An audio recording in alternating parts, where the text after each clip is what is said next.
नमस्कार। आज पनि हामी फेरि हाम्रो लगभग एक हप्ताको बसाइ एक हप्तापछिको बसाइको हाम्रो सिलुवा पेज चाहिँ नेताहरू हेरेर सहयोग गर्नुहुने सम्पूर्णलाई सर्वप्रथम सबैलाई धन्यवाद। हाम्रो यस सिलुवा पेज चाहिँ विशेष गरेर एउटा दुखी गरिबहरूको लागि एउटा सहयोग एउटा बाटो होस् भनेर पनि एउटा खोलेका छौँ। हामी चाहिँ आज पनि त्यस्तै खालको एकजना हुनुहुन्छ, उहाँको लागि चाहिँ केही कुराहरू भन्ने गइरहेको छौँ है। यो पनि निर्गला खेल भएको है। विगत 4 महिनादेखि उपचाररत हुनुहुन्छ यामबहादुर राणाजी। उहाँ चाहिँ तानसेनमा चाहिँ उपचार गरिराख्नु भएको छ, डायलिसिस गरिराख्नु भएको छ। उहाँको घरको अवस्था पनि अलिकति कमजोर भएको कारण चाहिँ हामी केही यहाँबाट केही हुन्छ कि भन्ने अपेक्षा गरेका छौँ होइन। उहाँ चाहिँ अब बिसी गाउँपालिका वडा नम्बर 2 सहरको 33 वर्षीय यामबहादुर राणाजी हुनुहुन्छ।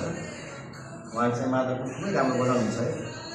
मादलको चाहिँ एकदमै तारिफ गर्नुपर्छ।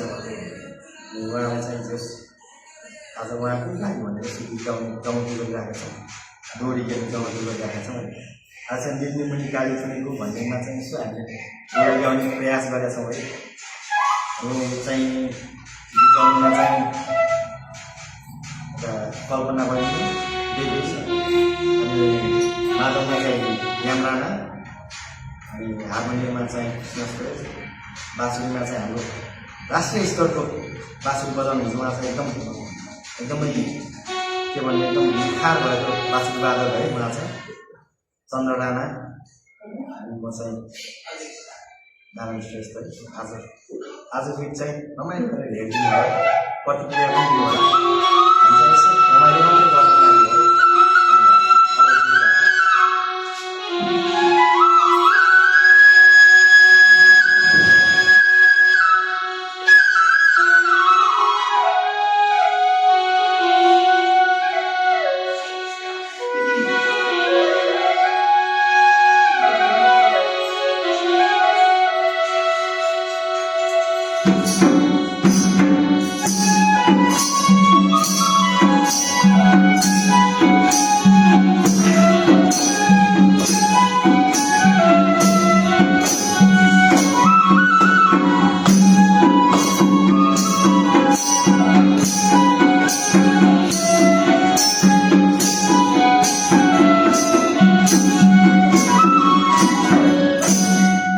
आज चाहिँ लामो समयपछि भेट्दा छ है कल्पना बहिनीसँग।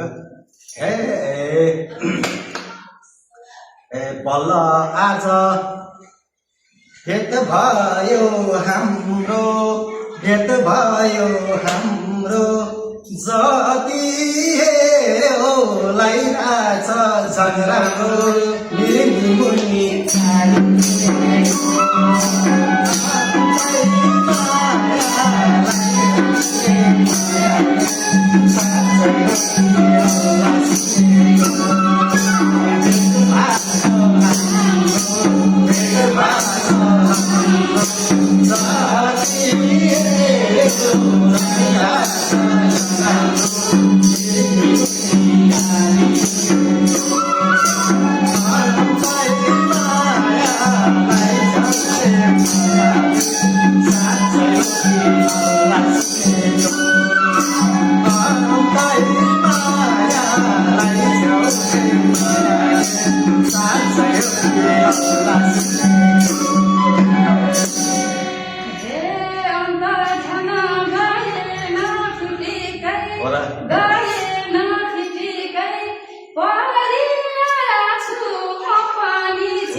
साँच्ची हो र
सपनीमा ओइ भनी बोलाउँछु ओइ भनी बोलाउँछु म पनि त रातको दिन डोलाउँछु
आजको तपाईँ चाहिँ निकै रमाइलो है।